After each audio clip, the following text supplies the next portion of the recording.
Hi friends, welcome to my channel P K foods daily logs channel. మీలో ఎంతమంది YouTube channel start చేయాలనుకుంటున్నారు? Start చేయాలి అనుకోని టాపిక్ ఏం తెలియక ఇంకా ఖాళీగా ఉన్నారు.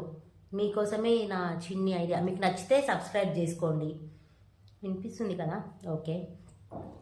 ఇంట్లో ఖాళీగానే ఉంటున్నావు, ఖాళీగా కూర్చొనే తింటున్నావు కదా, ఇంట్లో రోజంతా ఏం పని ఉంది, బయటికి వెళ్ళి సంపాదిస్తే తెలుస్తుంది. ఇలాంటి మాటలు మీరు ఎంతోమంది వినే ఉంటారు కదా ఈ మాటలన్నీ. సో మీలాంటి వారి కోసమే యూట్యూబ్ ఒక ఆపర్చునిటీ ఇచ్చింది. మీరు ఛానల్ పెట్టుకొని మీరు కూడా మనీ ఎర్న్ చేసుకోవచ్చు. ఎంతోమంది చదువుకున్న వాళ్ళు, చదువుకొని ఖాళీగా ఉన్నవాళ్ళు, జాబ్ చేసి డిస్కంటిన్యూ చేసే వాళ్ళు, రిటైర్డ్ ఎంప్లాయీస్, ఇలా ఎవరైనా కానీ యూట్యూబ్లో ఛానల్ పెట్టుకొని స్టార్ట్ చేసుకోవచ్చు.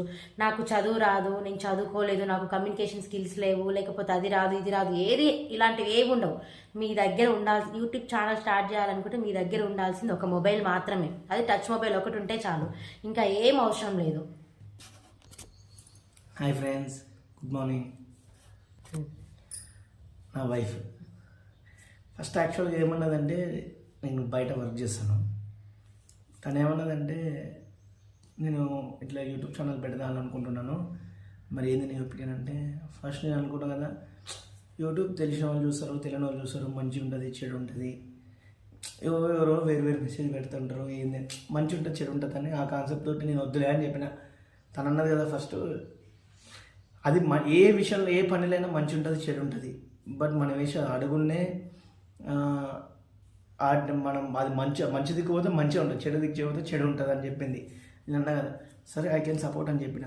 సపోర్ట్ చేస్తా, నువ్వైతే చేసేసి, నీకు ఎలాంటి హెల్ప్ఫుల్ కావాలన్నా, ఏం కావాలన్నా, దానికి ఏమైనా ఇంగ్రీడియంట్స్ ఏమైనా కావాలంటే, ఇంగ్రీడియంట్స్ అంటే ఏముంటుందండి, ఇప్పుడు సరే టైం పట్టుకోవాలి, ఫోన్ పట్టుకోవాలి, వీడియో తీయాలి, సరే అని కొన్నిసార్లు నేను వర్క్ మీద వేస్తాను కదా, కొంచెం చిరాకు ఉన్నప్పుడు తన అడుగుతుంది, కొంచెం నా ఫేస్ డల్ వస్తుంది, కొంచెం డల్నెస్ వస్తుంది, అయినా మళ్ళీ అనిపిస్తుంది అంటే ఈ కష్టం ఎప్పుడో ఫలితం ఉంటుందా అని. బట్ ఇవాళ నాకు 1000 సబ్స్క్రైబర్స్ అయ్యారు, 1000+ సబ్స్క్రైబర్స్ అయ్యారు. నేను ఒకటే ఆమె హ్యాట్సప్ ఏం చెప్పిన అంటే, ఈరోజు నీ ధైర్యమే నీ 1000 సబ్స్క్రైబర్స్ అని చెప్పిన.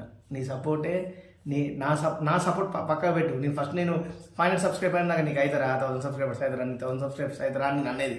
ప్రతిసారి తనకి ఇదే చెప్పేది, నీకు నా డౌటే గుర్తుంది, అలా వాచ్ అవర్స్ అవుతలేదు, 1000 సబ్స్క్రైబర్స్ అవుతలేదు, ఏమైతే అన్న. ఇంకా నేను ఇంతే సపోర్ట్ చేస్తున్నా. సరే మనం అలా పైసలు పెట్టయితే కాదుగా, జస్ట్ మనం ఒక 5 minutes మనం కేటాయించి అసలు ఏంది పబ్లిక్కి మనం ఏందనే తెలడమే. తనకు చెప్పిన కంటిన్యూ అయితే చేసి, మళ్ళీ తను 500 సబ్స్క్రైబర్స్ అయిన తర్వాత కూడా ఏమన్నదంటే, నా స్టాప్ చేయనా అన్నది. ఏమంటే కంటిన్యూ అంటే నాకు 500 తర్వాత ఇంట్రెస్ట్ పెరిగింది ఏంది అనేది. అంటే మేము పెట్టి ఛానల్ పెట్టి యాక్చువల్గా 5 months అండి, 5 months అయింది, 5 months 2 months గ్యాప్ వచ్చింది, 45 days గ్యాప్ వచ్చింది. 45 days తర్వాత తను అన్నది, అయింది నువ్వు ఈ మధ్య యూట్యూబ్ ఓపెన్ చేసలేదు, ఏంటంటే ఇంట్రెస్ట్ లేదు అన్నది. ఇప్పుడు నేను సపోర్ట్ చేస్తాను, ఫుల్ సపోర్ట్. నాకు అప్పుడు అంటే 2 monthsకి 500 సబ్స్క్రైబర్స్ అయ్యారంటే, ఇంకొక 2 months కాబట్టి ఇంకొక 3 months కన్నా సబ్స్క్రైబర్స్ 500 సబ్స్క్రైబర్స్ కదా, ఇంకో 4 months కన్నా గారా అని సపోర్ట్ ఇచ్చాను. ఇవాళ 1000 సబ్స్క్రైబర్స్ అంటే మీరే మీ యొక్క సపోర్టే మాకు 1000 సబ్స్క్రైబర్స్. ఇలానే మీరు మాకు సపోర్ట్ చేయాలి. ఇలానే మీరు ఖచ్చితంగా చెప్తున్నాం, మీకు నచ్చపోతే ఎలాంటి మెసేజ్ మాత్రం అల్ల పెట్టకండి. మీకు నచ్చపోతే చూడకండి, కానీ బ్యాడ్ పెట్టకండి. అంటే బ్యాడ్ పెట్టినా మేము చూస్తున్నట్టు వదిలేస్తాం, మాకు అవసరం లేదు. ఎందుకంటే మేము పోయేది మంచి స్టెప్, అలా మంచి ఉంటుంది చెడు ఉంటుంది, మేము పోయేది మంచి స్టెప్ కాబట్టి మాకు అవసరం లేదు. బట్ ఏంటంటే మీ యొక్క సపోర్ట్ని ఇస్తే మాకు సబ్స్క్రైబర్స్, మీరే మా రిలేటివ్స్. ఇలాంటి మరిన్ని కోసం please subscribe, like, share, comment.